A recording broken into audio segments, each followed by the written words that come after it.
कमाया गया। चलिए, अगर पंजाब चुनाव में नहीं लगाया तो व्यक्तिगत रूप से खर्च किया होगा। देखिए, अभी आपकी ही कार्यक्रम में वो पलट गए, कहने लगे कि हो सकता है पंजाब में लगाया हो सकता है व्यक्तिगत रूप से खर्च किया हो। देखिए, अभी आपकी ही कार्यक्रम में वो पलट गए, कहने लगे कि हो सकता है पंजाब में लगाया हो सकता है व्यक्तिगत रूप से खर्च किया हो। लेकिन अभी तो आप लोग जांच अधिकारी खुद ही बन गए, सीबीआई के अफसर। खोखा खोखा करते हैं, देश को देते हैं धोखा और 50 खोखा में खरीदते हैं विधायक। दुनिया की सबसे बड़ी पार्टी हाफ पैंट पहन के हिंदुस्तान बदलने आए थे, भाजपा कार्यकर्ता को कोई देखता है कहते खोखा जा रहा है, खोखा जा रहा है। देखिए नाविका जी, पहली बात, क्योंकि आप पहला प्रश्न पूछ रही है तो अज्यूम ये है कि इसमें किसी प्रकार का संशय नहीं है कि करप्शन तो भारी मात्रा में हुआ है, भारी पैसा कमाया गया है। चलिए, अगर पंजाब चुनाव में नहीं लगाया तो व्यक्तिगत रूप से खर्च किया होगा।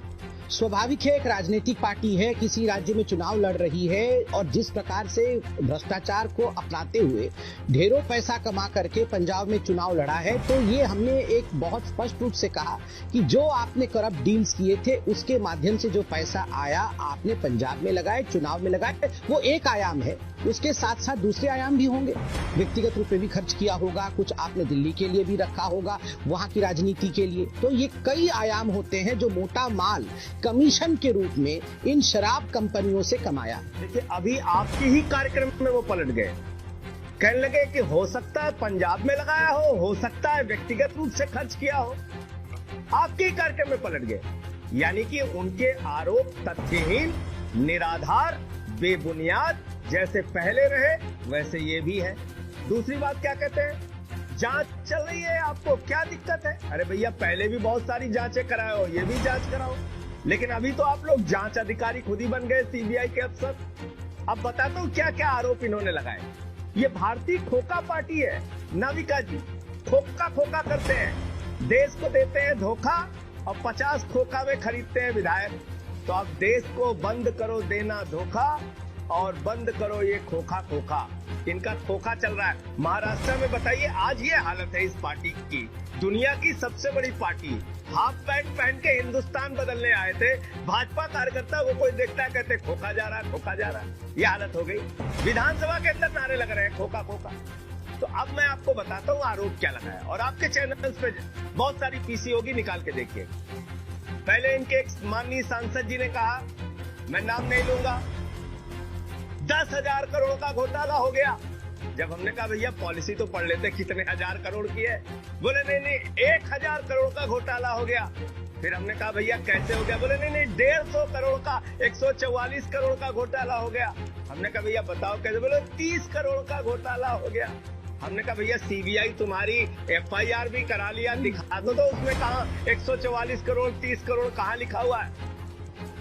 तो कोई तथ्य नहीं, कोई प्रमाण नहीं, ये उसी कहानी को दोहरा रहे हैं जो 2015 में किया था। और क्या किया था, मुख्यमंत्री पे सीबीआई का छापा मारा। इसी तरीके से बोलते थे उस समय भी संबित पात्रा जी, बहुत बड़ा घोटाला मिल गया, 7 साल हो गए कुछ नहीं निकला। मनीष सिसोदिया पे सीबीआई का छापा मारा, कुछ नहीं निकला, उनके घर पे सीबीआई भेजी। 14 घंटे तक इस बार फिर सीबीआई का छापा मारा, कितना पैसा निकला, कितनी संपत्ति निकली, कितने करोड़ बरामद हुए, कितना सोना बरामद हुआ मनीष सिसोदिया जी के घर, बताइए आप देश। कुछ नहीं निकला। फिर कहते हैं सिसोदिया जी अपनी पार्टी तोड़ के हमारे साथ आ जाओ, सारा खेल बदल देंगे। शिंदे का प्रयोग जो सफल हुआ, सिसोदिया पे वो प्रयोग फेल हुआ। इनकी पार्टी में जो आ जाता है नाविका जी, वो कट्टर ईमानदार हो जाता है। मुकुल राय पर बीजेपी आरोप लगाती है, महाभ्रष्ट, Sharda scam, Narada scam.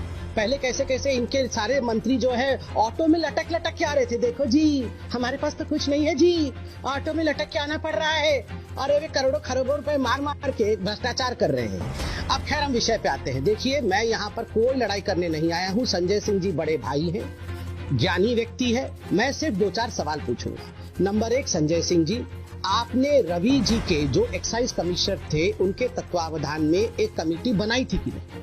Committee ने ये कहा था कि नहीं, दो मेजर रिकमेंडेशन। नंबर 1 रिकमेंडेशन था कि सरकार जो एक्साइज पॉलिसी बनाए उसमें कर्नाटक मॉडल को मानते हुए जो होलसेल का व्यापार है वो अपने पास रखे, उसी से सबसे ज्यादा मुनाफा होगा, कभी भी होलसेल प्राइवेट प्लेयर को नहीं दीजिएगा। ये कमेटी का रिकमेंडेशन था। ये रिकमेंडेशन 1.1.1 में आप पढ़ सकते हैं, आपके पास है मेरे ख्याल से नाविका जी और संजय सिंह जी के पास में रिपोर्ट होगा, पढ़ लीजिए।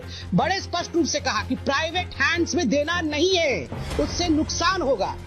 प्रश्न है, फिर भी मनीष सिसोदिया और अरविंद केजरीवाल ने प्राइवेट हैंड में क्यों दिया? नंबर 1।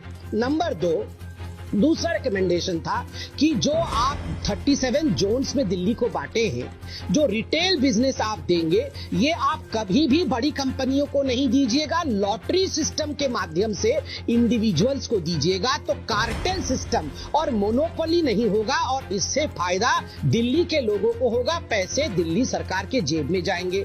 ठीक इसके विपरीत आपने क्या किया? ठीक इसके विपरीत आपने ना लॉटरी सिस्टम किया, ना इंडिविजुअल्स को दिया, आपने ब्लैक लिस्टेड कंपनी को दी, आपने मैन्युफैक्चरर्स को रिटेल में लाकर आपने उनको ये ठेका दिया, जो कि मैन्युफैक्चर कभी रिटेल में नहीं आ सकता है, ब्लैक लिस्टेड कंपनी को कभी भी ठेका नहीं दिया जा सकता है।